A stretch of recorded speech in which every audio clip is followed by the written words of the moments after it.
I couldn't sleep that night. The room was dark, silent, and heavy, but my mind wouldn't settle. I lay staring at the ceiling when my phone buzzed, once sharp and clean, slicing through the quiet. 1:14 a.m. A message from Lena. I hadn't seen that name in years. 10, maybe 12? We weren't close, not really. But we'd shared classrooms, cafeteria tables, and late-night cram sessions back in high school.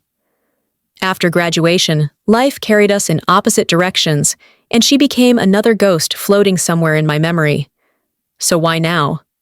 I hesitated before opening it, my finger hovering just above the glass. Finally, I swiped.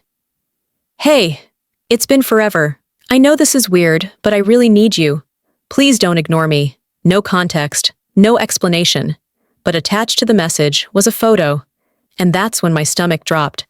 It was me, standing outside a small gray building on Maple Street, the kind you pass without noticing, a place I hadn't set foot near in over a decade, a place tied to something I'd promised myself I'd never revisit. How? Who took this? And why now? My heart raced, my fingers tightening around the phone. I tried to remember when I'd even been near there. 2 weeks ago? 3? Number? Longer. I typed back one word.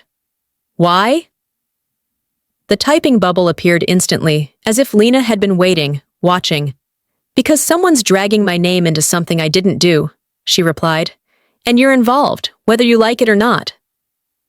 I sat up in bed, my throat dry. Involved? Me? Outside, the night hummed faintly, a distant car rolling past, a dog barking somewhere down the street. Inside, my entire world had gone still. I read her message again, slower this time, as if different words might appear the second time around. Meet me tomorrow, Café Del Monte, noon. I dropped the phone onto the nightstand and rubbed my temples. I hadn't thought about Lena in years, hadn't set foot in that part of the city, hadn't done anything. And yet here she was, waking my life at 1:14 a.m. with a photo that shouldn't exist. Sleep was impossible after that. I lay awake until the thin light of morning crept into the room, painting soft gray across the walls. My husband stirred beside me, but didn't wake. I didn't want to explain. Not yet. Not until I knew what I was walking into. I checked the photo again before leaving the house that day. Same building, same cracked sidewalk, same faded sign barely clinging to the wall. Whoever took it had stood across the street, hidden, watching. And if Lena had it, that meant someone else did too. At 11:47 a.m., I sat in my car outside Café Del Monte, hands gripping the steering wheel, rehearsing things I might say. Maybe I'd laugh it off. Maybe I'd demand answers. Maybe I'd walk away before stepping inside. Then I saw her, Lena, already seated by the window, a coffee untouched in front of her, her phone flat on the table like an offering. I took a deep breath, opened the door, and stepped inside. I didn't know it yet, but this was the moment everything began to unravel. The bell above the cafe door chimed softly as I stepped inside. The smell of roasted beans and warm pastries filled the air, but it did nothing to calm the storm brewing in my chest. I scanned the small room until my eyes found her. Lena. She sat by the window, perfectly framed by the weak noon sunlight, her posture upright, hands folded neatly around a cup of untouched coffee. Time had changed her, but also, not at all. The same sharp cheekbones, the same deliberate calmness in her expression. But her eyes, God, her eyes were different. There was something in them now, something heavy. I hesitated before approaching, half expecting her to vanish like a mirage. But she looked up, smiled faintly, and gestured to the empty seat across from her.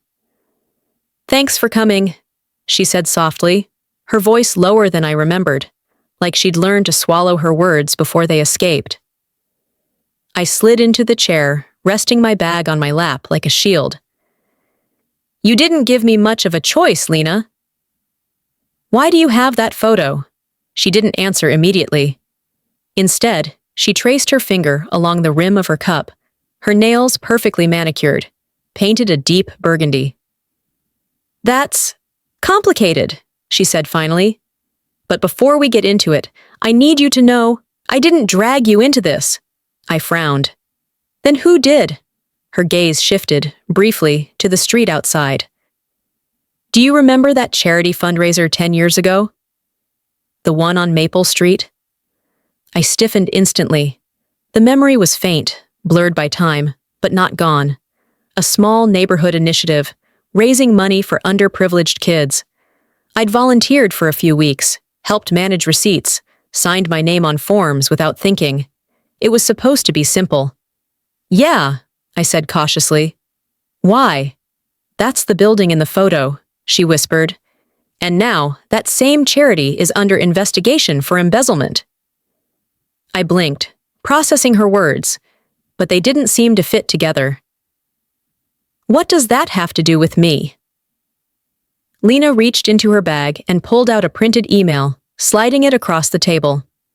Read this. I unfolded the paper, my hands trembling slightly. The email was short, direct, and terrifying. We know about the missing funds. We know who signed the documents. We know it leads back to you. My name was highlighted, in bold. This is insane, I stammered. I didn't handle any money, Lena. I barely did anything there. She nodded quickly. I know, but someone's making it look like we both did. And the worst part? They're good at it. I leaned back, my throat tight. Then why come to me? Why not go to the police?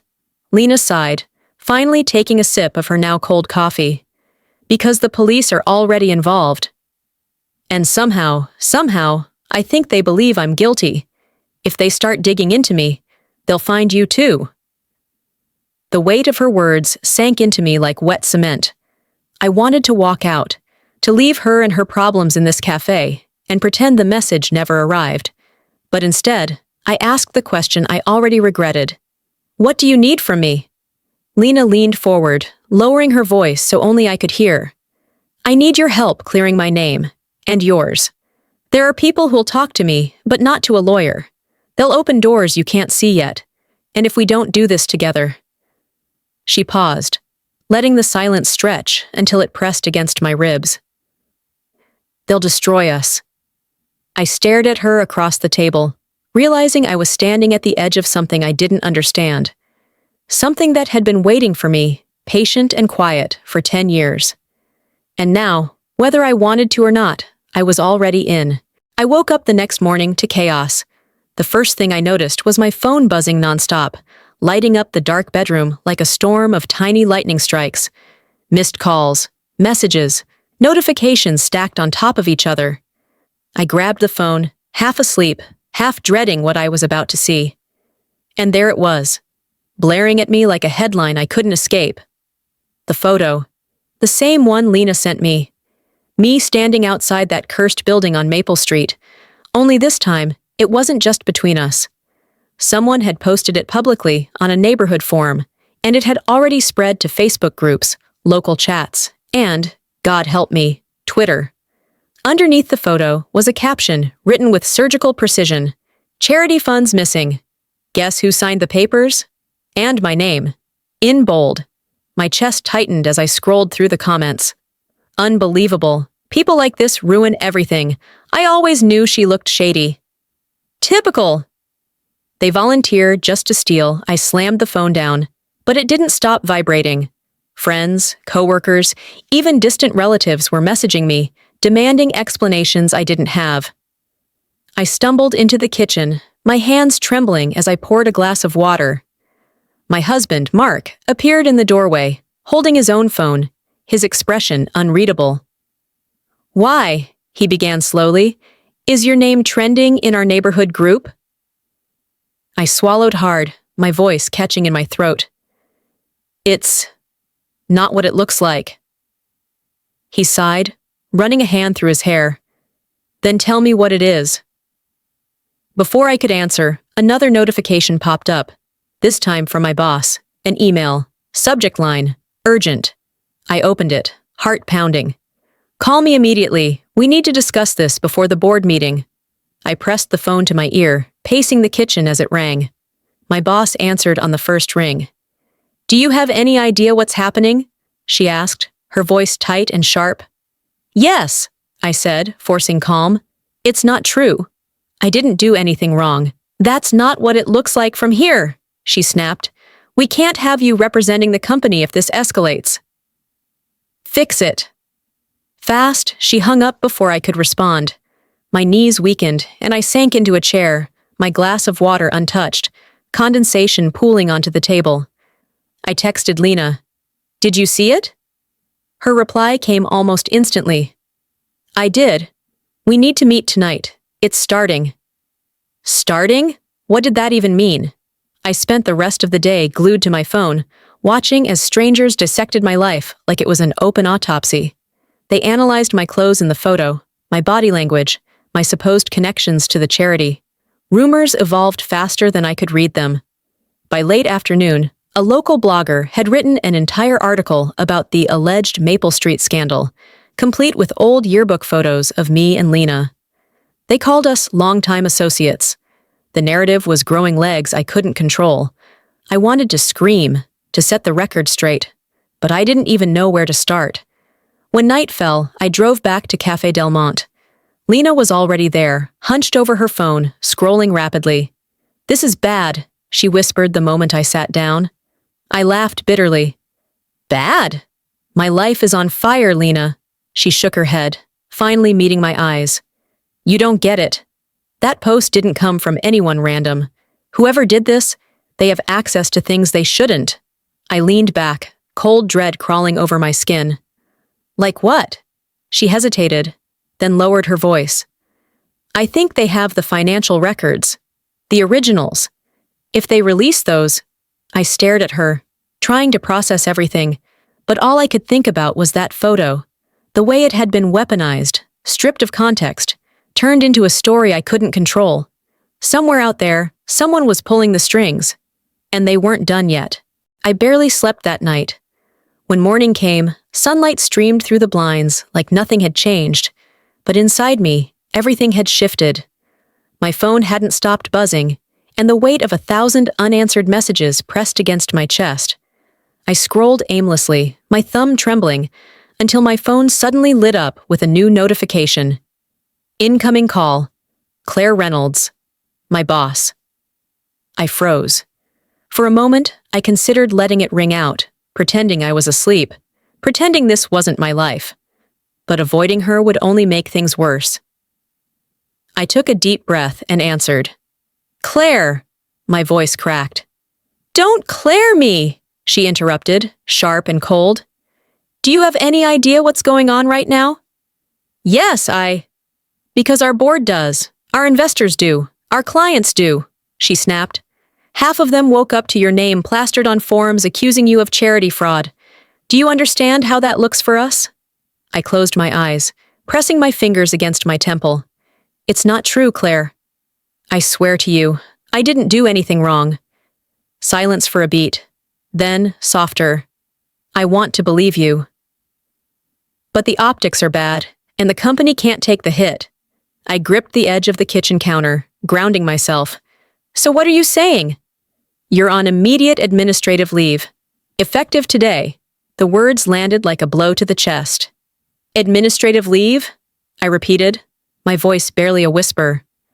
It's not a suspension, she added quickly, though her tone betrayed zero comfort. We just need space to assess the situation. If you can clear your name, we'll revisit. If? I echoed, biting back the bitterness. Look, I'm giving you advice, not a warning, she said flatly. Get ahead of this, or it's going to swallow you whole. The line went dead. I stood in my kitchen, phone still pressed to my ear, listening to nothing but the sound of my own shallow breathing. For a moment, I felt detached from my own body, like I was watching someone else's life collapse from a distance. Then Mark walked in. He leaned against the doorway, arms folded, studying me like I was someone he didn't quite recognize. Was that Claire? He asked. Yeah, I said, my voice dull. And? I hesitated, staring at the floor. I'm on leave. He exhaled slowly, his jaw tightening. God! He ran a hand through his hair, then looked straight at me. You need to tell me everything, start to finish. I don't know everything, I snapped before catching myself. My voice softened immediately. I'm sorry. I don't understand how any of this is happening. He walked over, pulling out a chair across from me. Then help me understand. Because right now, all anyone sees is that photo. And you, standing in front of a building that's under investigation, I met his gaze, searching for judgment, but found only exhaustion. I was barely involved, I said quietly. I signed a few forms for a fundraiser years ago. That's it. Then why does it look like this? I didn't have an answer. Before I could respond, my phone buzzed again. A message from Lena. Don't talk to anyone else yet. Come to my apartment. Urgent, I showed it to Mark. He frowned immediately. You're not seriously going, are you? I have to, I said, standing up before he could stop me. She knows more than she's telling me. He reached out, catching my wrist gently. And you trust her? I hesitated, feeling the weight of his question press against my chest. Did I? I didn't reply. Instead, I grabbed my keys and walked out the door. Lena lived on the 10th floor of a glass and steel apartment building overlooking downtown. When she opened the door, she looked different, less composed, more fragile. Her hair was tied back hastily, and her eyes were red-rimmed like she hadn't slept either. They called me, she said without preamble, pulling me inside. Not the police. Someone else. Who? I demanded. She swallowed hard. A man who said he could make this go away. I stared at her, stunned. And you believe him? She nodded slowly. He knew details about us. Things I never told anyone. My stomach twisted. Lena, who is he? Her voice cracked as she whispered, I don't know. But I think he's the reason this is happening. By the time I got home, the sun had set, and the house was quiet in a way that felt unnatural. I pushed the door open and stepped inside, bracing myself for what I already knew was coming. Mark was at the dining table, still in his work clothes, staring down at his phone. Across from him sat my younger sister, Hannah, arms crossed, lips pressed into a thin line. She'd come over without warning. That was always a bad sign. The air was thick, almost suffocating. Finally, Hannah said, glancing up at me, you've been avoiding my calls. I set my bag down carefully, pretending not to notice the tension radiating between them. I've been dealing with things. Dealing with things? She scoffed, pushing her chair back a little. You're everywhere right now. My coworkers sent me screenshots. My friends are texting me about the Maple Street scandal. Do you have any idea how humiliating this is? Mark shot her a warning look, but she ignored him. I sighed, moving toward the kitchen. I didn't do anything wrong, Hannah. You know that, do I? She asked sharply.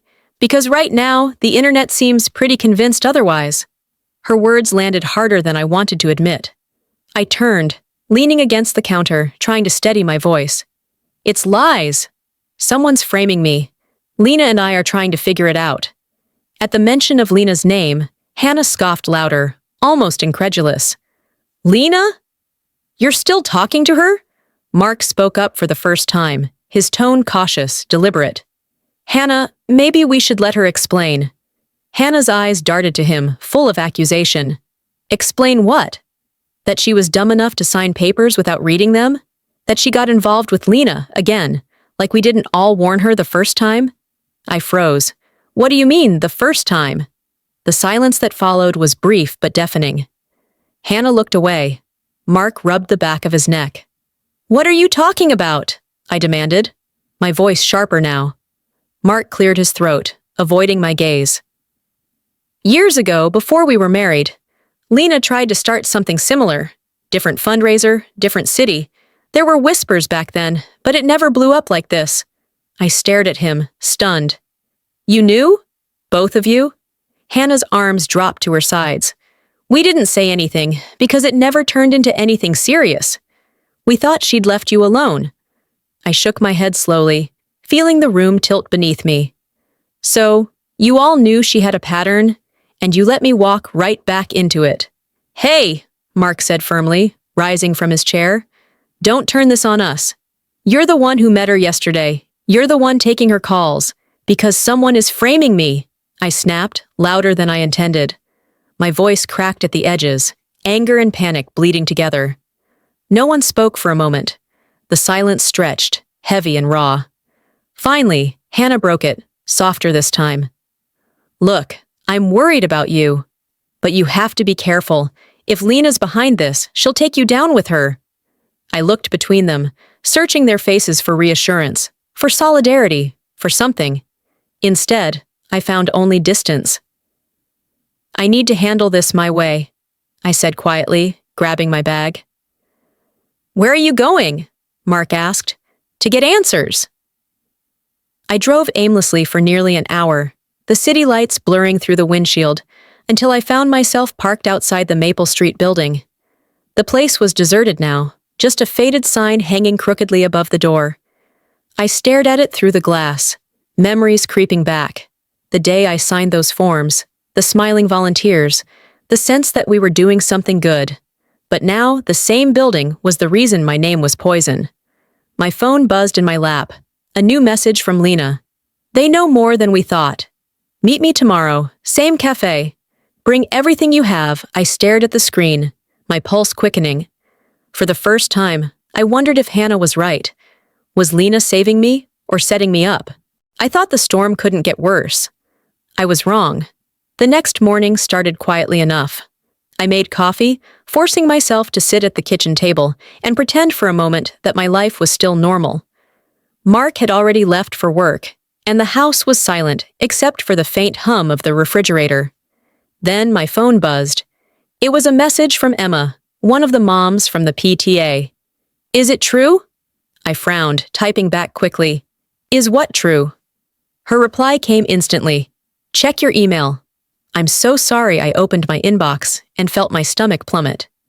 There, sitting at the top, was an email with the subject line, Urgent, regarding missing PTA funds. I clicked it open, and what I saw made my hands go cold. It was an anonymous message sent to the entire school mailing list, hundreds of parents, teachers, and staff. It accused me, by name, of mismanaging and redirecting PTA donations from years ago when I volunteered at the school fundraiser. Attached were scanned images of receipts, spreadsheets, and signatures, my signatures. Only, they weren't mine. My phone started buzzing with incoming calls before I could even process what I was reading. By the time I silenced it, the damage was already done. When I arrived at the school to pick up my daughter that afternoon, whispers followed me down the hallway like shadows. Two mothers standing near the bulletin board stopped talking the moment I walked past. A teacher glanced at me, her polite smile cracking under the weight of pity. Emma met me outside the classroom, her face pale and tense. Listen, she said softly, pulling me aside. People are talking. A lot. The principal called an emergency PTA meeting tonight. Emma, I swear to you, I didn't take anything, I said, my voice shaking. I believe you, she whispered, squeezing my hand. But right now, it doesn't matter what's true. It's about what they believe. Her words hit me harder than the email itself. That evening, the PTA meeting felt more like a courtroom.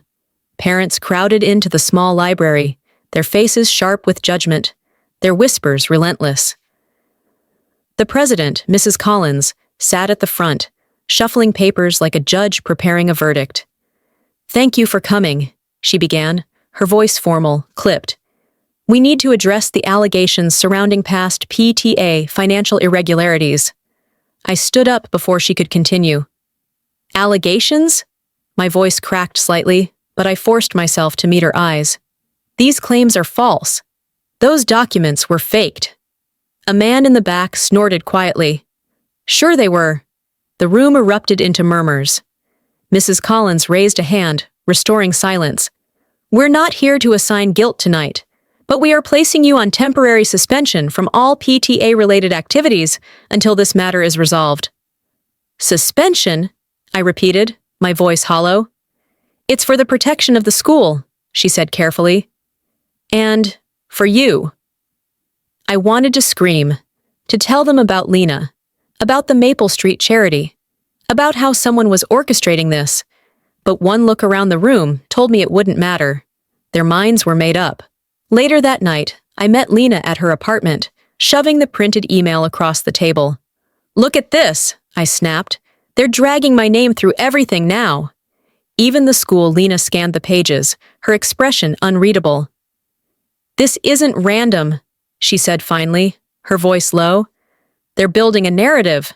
First Maple Street, now the PTA. Next, who knows?" "Then we go to the police," I said, desperation leaking into my voice.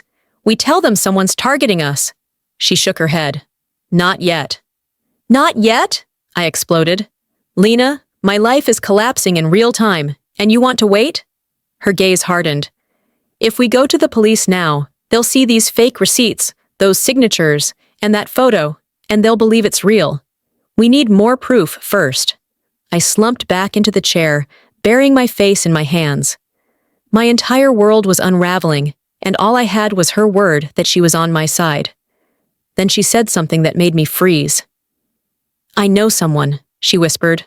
"A lawyer. He fixes things like this." Quietly, I looked up slowly, meeting her gaze. "And you trust him?" Her lips curved into something halfway between a smile and a warning.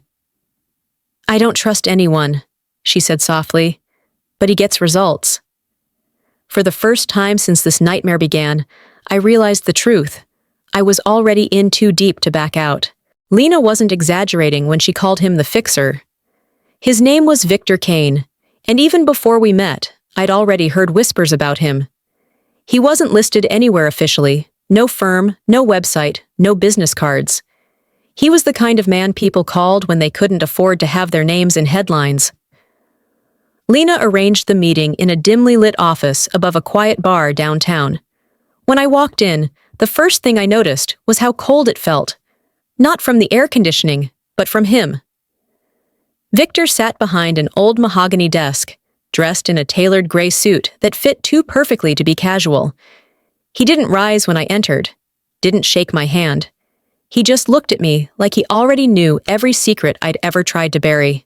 "You're late," he said, his voice smooth and low, like velvet wrapped around steel. I swallowed hard, taking a seat across from him. "Traffic," I muttered. Though it wasn't true. I'd sat in the car for 10 minutes outside, trying to decide whether to run. Lena sat next to me, perfectly composed. "Victor, this is her," she said simply. He leaned back, folding his hands. "I know who she is." That sent a chill down my spine. Victor opened a slim leather folder and began speaking like a surgeon, explaining an unavoidable procedure. "You're not being accused," he said. "Not yet. But you will be. The Maple Street investigation is expanding, and your name appears in 5 different documents they've obtained. Combine that with the PTA leak." He paused, sliding one of the printed screenshots toward me. "You have a narrative problem." My throat tightened. Narrative problem?" "Perception matters more than truth," he said calmly. "Once your name trends in the wrong context, you become the headline, and right now, you're losing." I glanced at Lena, but she kept her eyes fixed on Victor, as though she'd heard this speech before. "So what do I do?" I asked finally. He smiled faintly, like a wolf bearing just enough teeth to remind you he bites. "You buy silence," he said, "or you bleed." I froze. "What does that mean?" Victor slid another paper across the desk, an itemized list, settlements, payouts. "There are parties spreading this narrative. Some can be persuaded to step back, but persuasion has a price." I scanned the numbers and felt my stomach twist. This is insane. I can't afford this." His expression didn't change. "Then you can't afford to stay innocent." Lena reached for my hand under the table, squeezing gently. "He's right," she whispered. "Once this gets into court, you'll lose control completely. At least this way, you have options." I pulled my hand away, my voice trembling. "This isn't an option." It's blackmail.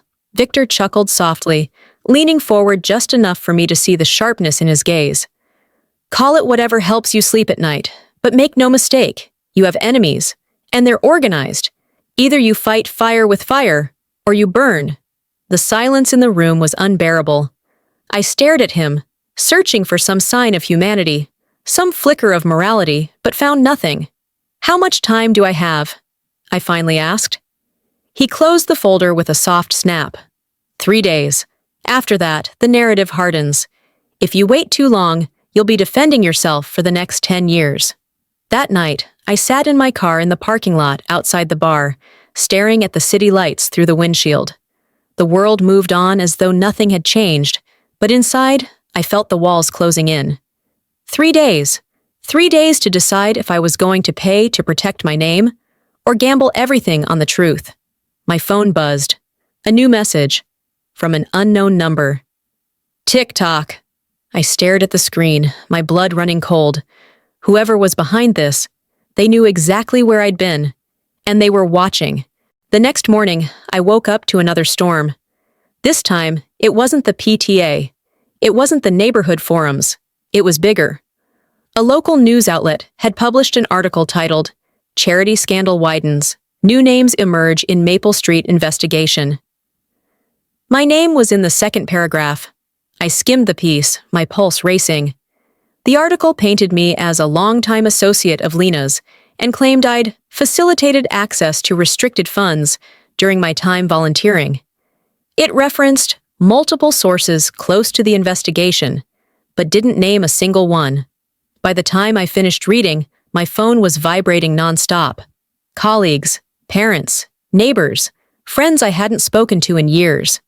And then an unknown number called. I hesitated before answering. "Hello?" "Hi," a warm, sympathetic voice said on the other end. "This is Jenna Reed, investigative reporter with the Chronicle. I'm following up on the Maple Street situation. I think we should talk." I almost hung up, but something in her tone stopped me. It wasn't aggressive, it was soft, almost conspiratorial. "I don't have anything to say," I said carefully. "I think you do," she replied gently. "And if you don't, you should hear what other people are saying about you." "I promise I'm on your side." I hesitated, biting my lip. I don't want anything published without my approval." "Of course," Jenna said smoothly. "I just want to help you tell your story before someone else twists it." We met that afternoon at a small cafe downtown. Jenna was younger than I expected. Late 20s, sharp blazer, polished but approachable. She smiled warmly as I sat down. "Thank you for meeting me," she said. "I know this must be overwhelming." "That's an understatement," I muttered, wrapping my hands around the coffee cup for warmth. She leaned in slightly, lowering her voice. "I've seen cases like this before. Once the narrative sets, it's almost impossible to undo. But if we get ahead of it, if we share your side first, we can shift the story." I nodded slowly. I didn't do anything wrong. I barely even handled the paperwork back then. "I believe you," she said quickly, her eyes locking onto mine. "But I need something concrete. Receipts, emails, anything that proves you weren't involved." I frowned. "I don't have any of that." "It was 10 years ago," she smiled faintly, tapping her tablet. "That's okay. I've obtained some documents from my sources. Maybe you can help me interpret them." She slid the tablet across the table. On the screen were spreadsheets, internal memos, even signatures, my supposed signatures. "Those aren't mine," I said immediately, pointing at the documents. Jenna's expression softened with practiced sympathy. "That's what I thought. Whoever is behind this, they're trying to bury you. But you need to understand something." Her tone shifted, quiet but razor sharp. "They've been planting stories about you for weeks." "This isn't random. Someone wants you ruined." My chest tightened. "Do you know who?" She hesitated just long enough to make it feel deliberate. "I can't name my source," she said carefully, "but Lena's name comes up more than anyone else's." I froze. Lena? Jenna nodded slowly. I'd be careful who you trust. When I left the cafe, my head was spinning. The late afternoon air felt heavier than usual, pressing against my chest. I called Lena the moment I got into my car. Where are you? I demanded. At home, she said, sounding confused. Why? You need to tell me the truth, I snapped. Are you behind this? There was a long pause on the other end. Too long. Of course not, she said finally. Why would I? But her voice cracked on the last word. That night, Jenna's article went live. Despite her promises, despite my explicit request, she published everything. My name, my photo, my connection to Lena. It was all there. Worse, the headline screamed louder than the story.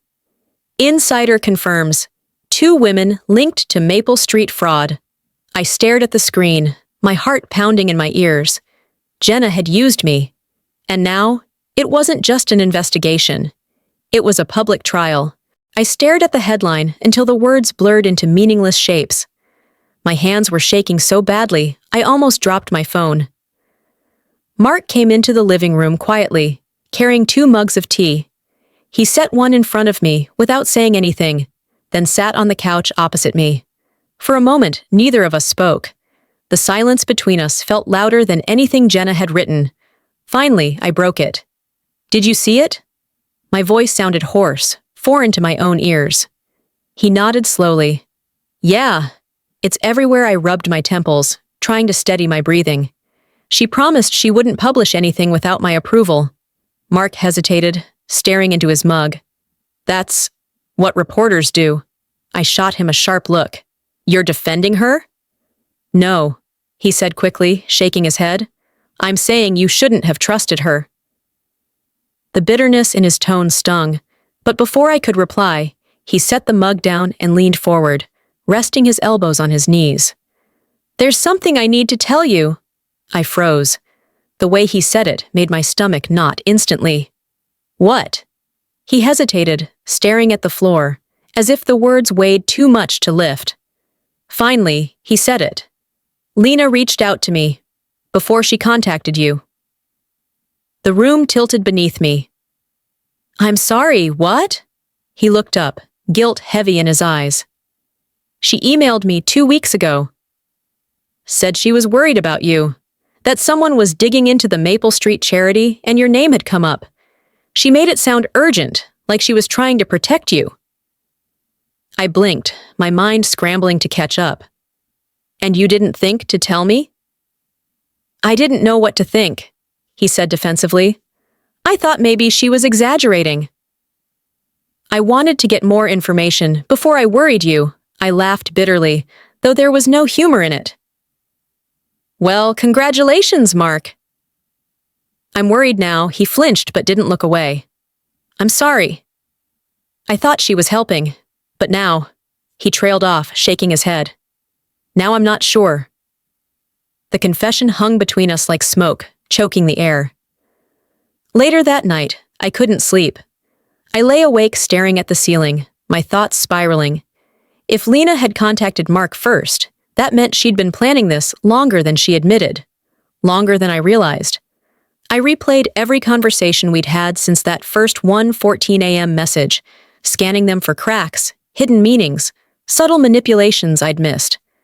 The more I thought about it, the more her words felt rehearsed. Was Jenna right? Was Lena the one pulling the strings? At 2:07 a.m., I sat up and grabbed my laptop. If I couldn't sleep, I could at least do something. I started searching everything I could about Lena. Old addresses, jobs, volunteer work. Most of it matched what I already knew. But then I stumbled across something that made my blood run cold. 2 years ago, Lena had been linked to another nonprofit. A different city, different people, different scandal. Nothing ever stuck to her, no charges, no public fallout, but the whispers were there. Financial discrepancies, missing documents, donors pulling out quietly. And now she was back in my life. The next morning, I confronted her. I drove to her apartment without calling first. She opened the door, looking like she hadn't slept either, her hair messy, her eyes shadowed. "What's wrong?" she asked, blinking at me. "You contacted Mark before you contacted me." Her expression flickered. Just for a second. But it was enough. "I was trying to warn him," she said quickly. "I thought he'd handle it better than you." "You panic." "I panic," I repeated, my voice low and sharp. "You're telling me I panic when you've dragged me into the middle of this disaster?" Her jaw tightened. "I'm trying to save you." I stared at her for a long moment, searching her face for the friend I thought I remembered. But all I saw was someone who knew more than she was saying. "Are you?" I whispered. She didn't answer. That night, Mark and I sat in silence at the dinner table. Neither of us touched our food. My phone buzzed once on the table, the screen lighting up. A new message, from an unknown number. "You're getting closer." "Stop now," I stared at the screen, my fork slipping from my hand and clattering onto the plate. Mark frowned. "What is it?" I turned the phone toward him. His face paled instantly. Whoever was behind this, they weren't just watching me anymore. They were warning me. I spent the entire night hunched over my laptop, piecing together fragments of information, like a detective working a cold case. Every lead, every article, every archived forum thread. I chased them all, hoping to find something, anything, that would make this nightmare make sense. By 3 a.m., I had more questions than answers. But one thing kept repeating, over and over, like an echo I couldn't ignore. Lena's name. Different cities, different charities, different rumors. And yet somehow, Lena always walked away untouched. Everywhere she went, chaos followed. I pulled up her old email addresses, cross-referencing them with usernames from forums and donation platforms. Most led nowhere, but one handle kept popping up, lhartley_89. I clicked deeper, following the digital trail. My breath caught when I landed on an archived volunteer board from 8 years ago, a thread about mismanaged donations.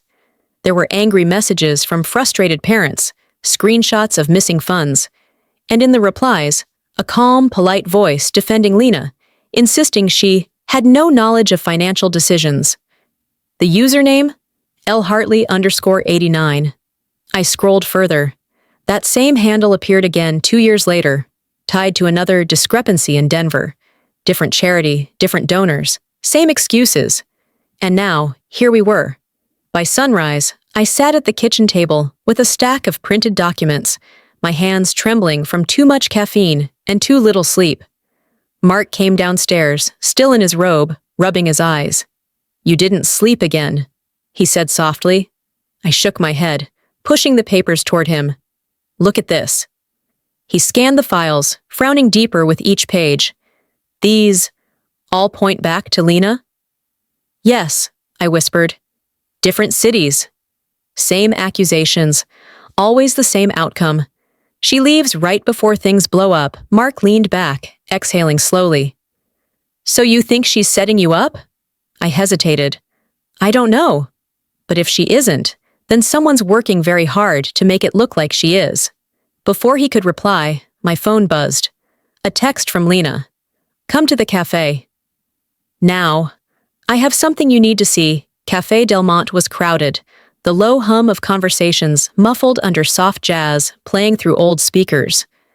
Lena was seated in our usual spot by the window, but today she looked different. Her confidence cracked, her expression tense. "You came," she said, sliding her phone across the table. "Look at this." On her screen was an email thread between anonymous addresses. They weren't signed, but the subject lines made my blood run cold. Next phase. Push the PTA leak. Release photo number 2 if necessary. "Where did you get this?" I asked, my voice low and sharp. "Someone sent it to me," she whispered, leaning closer. No name, no explanation. I scanned the thread again, my mind spinning. "This proves someone's coordinating it," I said. "The leaks, the articles, everything." Lena nodded slowly. "I think whoever's doing this wants us fighting each other instead of finding them." For the first time in weeks, I felt like we were on the same side again. I wanted to believe her. I needed to believe her. Then my phone buzzed again. Another unknown number. Stop digging into Lena. Or the next photo goes live. My stomach dropped. Lena, I whispered, showing her the screen. Someone knows we're here. She froze, her face pale. How? I glanced around the cafe, scanning faces, searching for anyone watching us. Every movement suddenly felt suspicious. Every stranger looked like a threat. Maybe we should leave, I muttered, grabbing my bag. Lena nodded quickly, sliding out of the booth.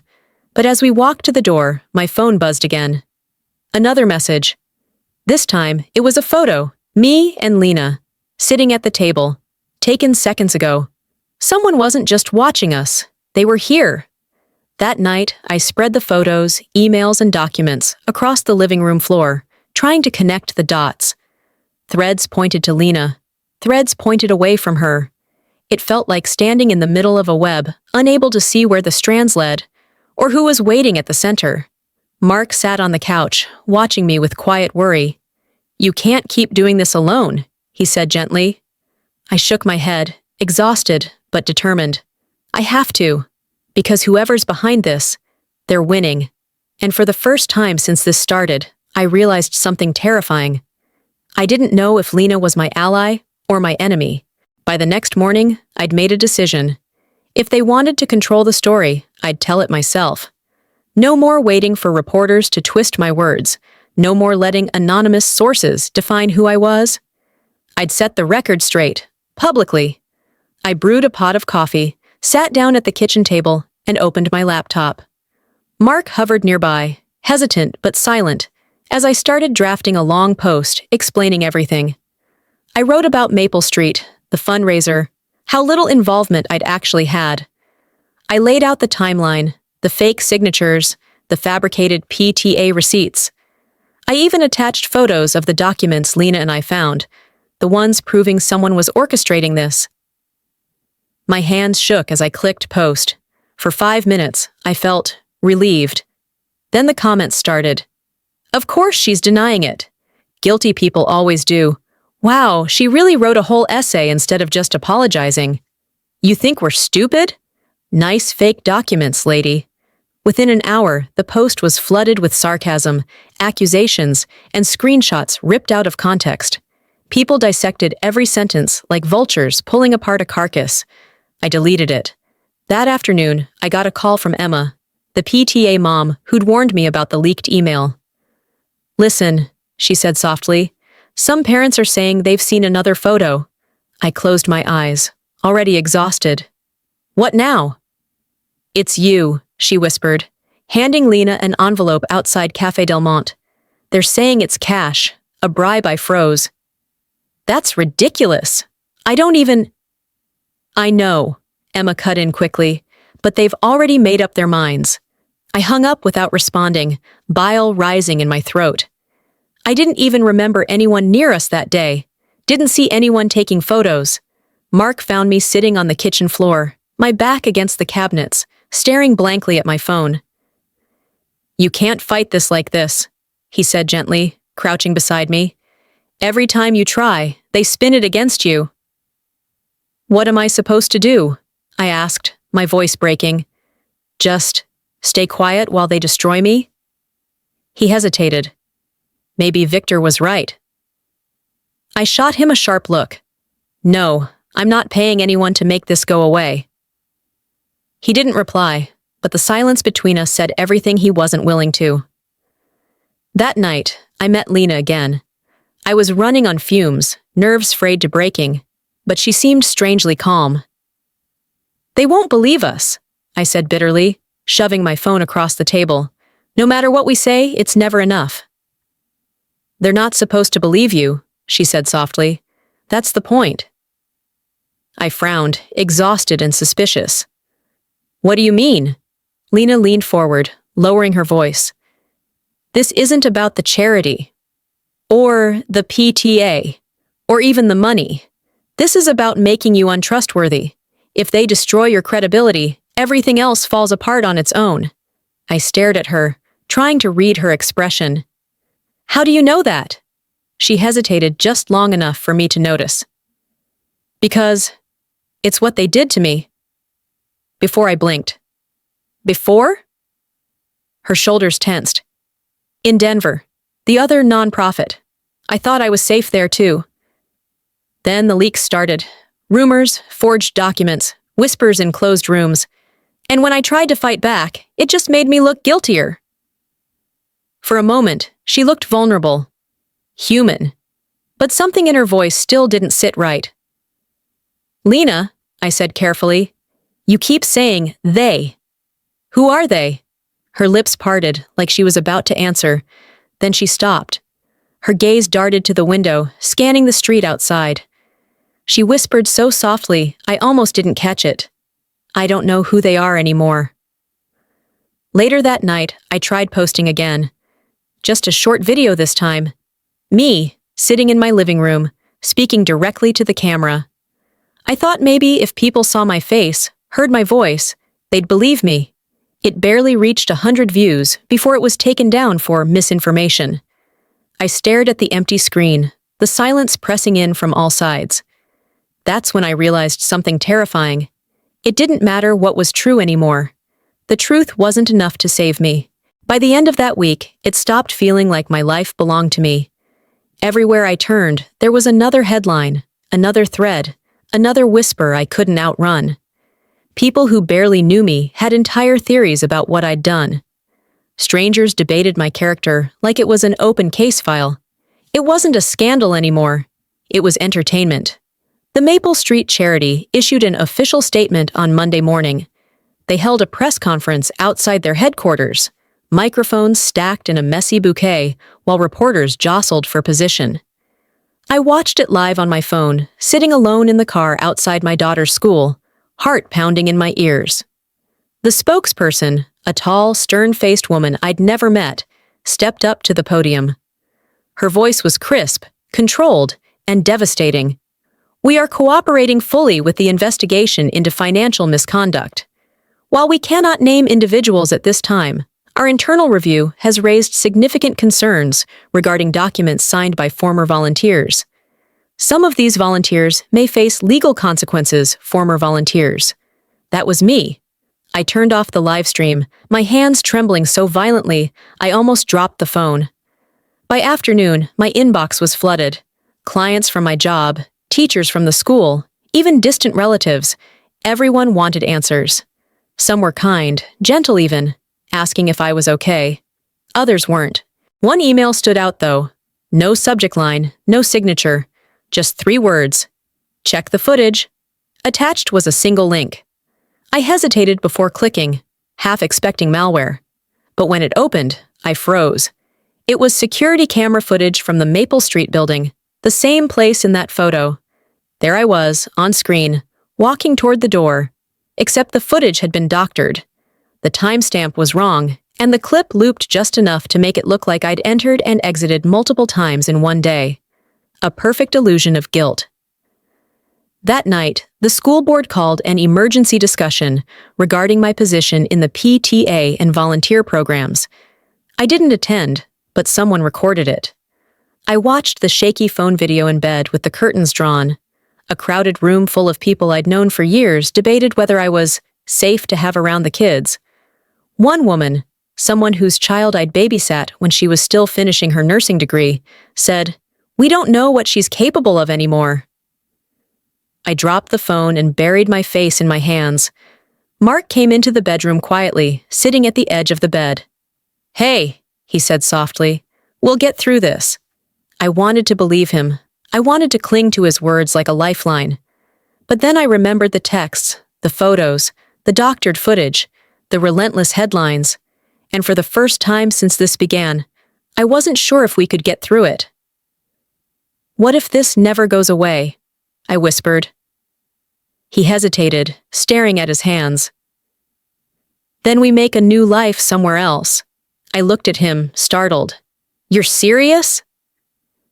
"If it comes to that, yes," he said firmly. "We can't fight everyone. Sometimes the only way to win is to stop playing, but I wasn't ready to stop. Not yet." At midnight, I called Lena. "They've edited security footage," I said the moment she answered. "They're manufacturing evidence now." This isn't random. This is deliberate. Lena's voice was barely a whisper. I know. I froze. You know? I got the same link, she admitted. But there's more. Someone emailed me tonight. They said they have a second set of photos, and if we don't cooperate, they're going to release them. What photos? I demanded. Silence. Lena, I said sharply, what photos? Finally, she exhaled shakily. Ones that make us look worse than guilty. I sat in silence, gripping the phone so hard my knuckles turned white. Somewhere out there, someone was choreographing every step we took, every word we spoke, every headline we woke up to, and we were dancing right into their hands. That night, I lay awake, the ceiling spinning above me, until Mark whispered in the dark, "They're winning, aren't they?" I swallowed hard, my voice barely audible. Yes. I woke up the next morning to an email sitting at the very top of my inbox. No subject line, no sender name, just one sentence. Admit procedural errors publicly, sign the NDA, and this ends.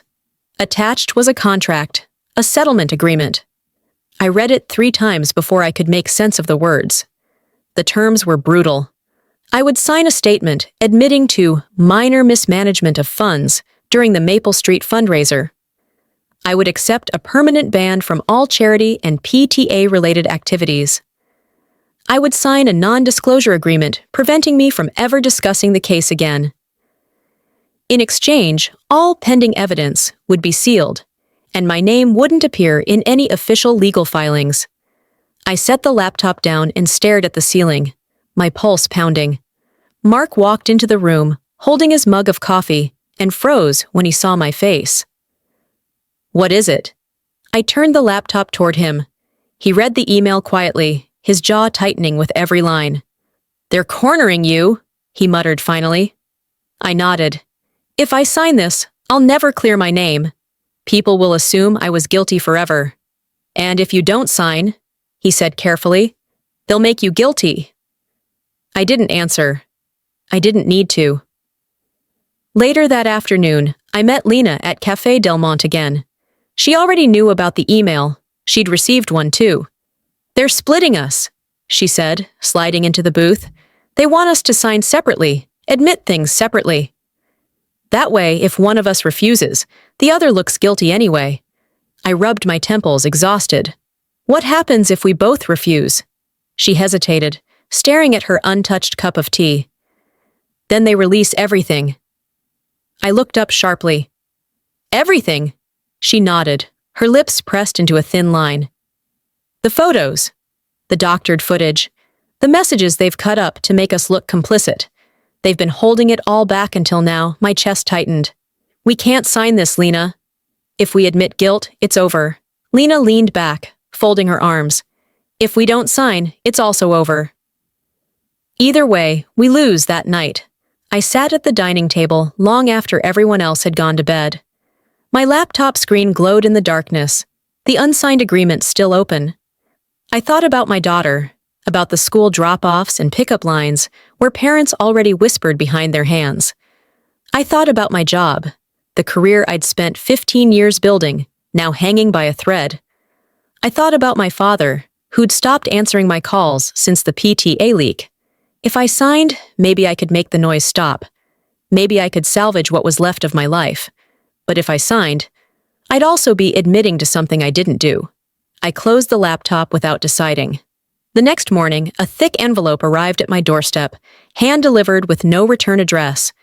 Inside were printed screenshots of private messages between me and Lena. Except, they weren't real. The messages were fabricated, cut, rearranged, twisted, making it look like Lena and I had planned everything. At the bottom of the stack was a single note, typed neatly on plain paper. Sign or these go public. My hands shook as I dropped the papers onto the table. Mark picked them up carefully, scanning the pages. His face went pale. This looks real. That's the point, I whispered. I called Lena immediately. She answered on the first ring. They're forcing our hand, I said, trying to keep my voice steady. I know, she replied, her voice breaking, but I'm not signing. I froze. What? "Lena, they want us trapped," she said firmly. "If we admit guilt, they win. I won't give them that." Her resolve sounded unshakable. Mine wasn't, because deep down, I knew she was right. But I also knew they'd destroy me if I didn't comply. That night, a final message came through from the same anonymous address. "You have 48 hours. After that, you don't get to choose anymore." I stared at the screen until the words blurred, my heart hammering so loudly it drowned out every thought. This wasn't just a scandal anymore, it was a trap. And whichever door I chose, there was no way out. 48 hours. That was all they gave me. I thought I had time. I thought I could weigh my choices carefully, find some hidden path neither Lena nor Victor had seen. But when the deadline came, I realized something terrifying. The decision had already been made for me, because the leak dropped anyway. It happened just after dawn. My phone exploded with notifications before the alarm even went off. I opened one of the links with trembling fingers, and there it was. My messages. Or at least, what they wanted everyone to believe were my messages. Screenshots flooded social media, showing fabricated conversations between me and Lena, proving we'd siphoned money from the Maple Street fundraiser and the PTA. The timestamps were perfect. The wording? Convincing enough to fool anyone who didn't know better. Within an hour, hashtags with my name started trending. Memes mocked me. Strangers I'd never met called me heartless, predatory, the face of modern charity scams. I dropped my phone onto the kitchen counter like it burned me. Mark came in moments later, his expression grim. "Don't look at the news," he said softly. I laughed bitterly, though it came out cracked and hollow. "It doesn't matter if I look or not." "It's out there now by mid-morning," my father called. Except it wasn't to offer comfort. "I can't believe this," he said, his voice sharp and clipped. "I told your mother this Lena woman was trouble years ago." "Dad, it's not true," I tried to explain, but he cut me off. "Doesn't matter," he said. "It looks true." The words landed heavier than anything I'd heard yet. At noon, I drove to Lena's apartment. The streets blurred past in streaks of gray and sunlight, my pulse pounding so hard it drowned out the noise of traffic. Lena opened the door before I even knocked. She looked wrecked, hair tangled, mascara smudged, her usual composure completely gone.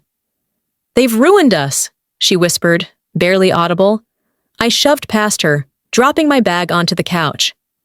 "We still have options," I insisted. "We prove the screenshots are fake. We get digital forensics, timestamps, metadata." She shook her head, slumping into a chair. "It won't matter. The story's already written. No," I said firmly, refusing to believe her defeat. "We can still fight this." She looked up at me then, her eyes glassy, her voice barely a whisper. "You don't get it. They don't want the truth. They want us destroyed." That evening, the local news aired a segment about the scandal. They showed blurred images of me, then played clips of experts dissecting my supposed role. None of them had ever met me, but they spoke like they'd known me my whole life. Mark sat beside me on the couch, his hand on my knee, silent. Then came the interview. It was Jenna, the reporter who had promised to be on my side. She smiled sweetly into the camera as she spoke about newly uncovered evidence, tying me directly to the missing funds. She never once said my name, but she didn't have to. Her final line burned into me like acid. Sometimes the simplest explanation is the right one. I shut the TV off mid-sentence, the silence deafening. At 10 p.m., I got a text from an unknown number. This time, there was no threat, no demand, just a single photo. It was me and Lena sitting at Café Del Monte weeks ago, the same image as before, but this one was different. They'd edited it again. The envelope on the table between us was glowing faintly, highlighted in red. Underneath, a caption, "Money changes everything." I called Lena immediately, but she didn't answer. I tried again, straight to voicemail. By midnight, I drove back to her apartment. Her lights were off, her car gone, her phone still dead. A single sheet of paper was taped to her door. "Don't try to find me." I stood there in the hallway, frozen, the buzzing of the fluorescent lights above me filling the silence. And for the first time since this began, I wondered if she had been playing me from the very start. Whether she'd been my ally or the sharpest knife in my back. It's been 3 months since the scandal exploded. 3 months since the photo went public, since the fake screenshots, since Lena disappeared without a trace. And yet, somehow, it feels like yesterday. Like the echoes of everything are still bouncing around inside my chest, refusing to quiet down. I wish I could say life has gone back to normal. It hasn't. People don't talk to me the same way anymore. The neighbors who used to wave enthusiastically now hesitate, their smiles polite but distant.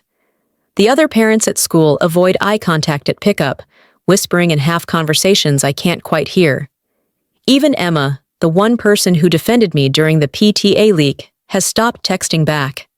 I haven't heard from my father in weeks. The silence between us feels heavier than the accusations ever did. At work, I was formally cleared after an internal review. But it doesn't matter. My desk is still empty. My company quietly let me go. Restructuring, they called it, though we both knew the truth. I became too much baggage to carry. Online, the headlines have moved on. The forums stopped talking about me weeks ago. But the damage stays. Because while the world forgets quickly, the people close to you remember forever. Sometimes I still dream about Lena. I see her across the table at Café Del Monte, her phone on the table, her eyes steady and unreadable. In the dream, I ask her again if she was behind all of it, and every time she gives a different answer. Sometimes she's innocent. Sometimes she's the one pulling every string. Sometimes she just smiles and walks away. The not knowing is its own kind of torture. I've replayed every conversation, every glance, every pause, searching for signs I missed. The way she always had information before anyone else. How she warned me not to go to the police. The mysterious lawyer she trusted. If she betrayed me, she did it so perfectly I can't prove it. And maybe that's the worst part. Living in a reality where the truth exists but will never be mine. I deleted all my social media accounts. Mark encouraged it, saying it would help me heal. But really, I just couldn't stand seeing my own name anymore. He's been patient through it all. Kinder than I probably deserve, given how many times I shut him out when I thought I could handle it myself. Sometimes we sit together in silence on the back porch after putting our daughter to bed. He doesn't ask questions anymore. He doesn't need to. He just holds my hand, grounding me when the weight of everything threatens to pull me under. And yet, every time my phone buzzes, my stomach knots. Because deep down, I know it isn't over. Last week, I received another message. No name, no context. It's your turn now. No attachments, no threats. Just those 4 words. I showed it to Mark, and for the first time, he didn't try to comfort me. He just stared at the screen, silent, before turning away. We both know what it means. Someone's still out there, watching, waiting. I thought losing my reputation would be the end of it, but now, I think it was only the beginning. I've stopped trying to fix the story, stopped trying to convince people to believe me, because in the end, this isn't about clearing my name anymore. It's about surviving it. And survival is quieter. It's learning to live when your name feels heavier than your skin. It's understanding that some doors, once opened, can never be closed again. It's realizing that sometimes there isn't a villain to defeat. Sometimes there's just chaos, and you're unlucky enough to be standing in its path. I don't know where Lena is. I don't know if she's alive, if she's hiding, or if she's laughing somewhere at how neatly I fell into this trap. But I do know one thing. I'll never stop looking over my shoulder. Because the silence isn't safety anymore. It's a countdown. If you've stayed with me until the end, maybe your heart has felt something too. Leave a comment, hit like, and subscribe if you'd like to continue sharing these stories with me.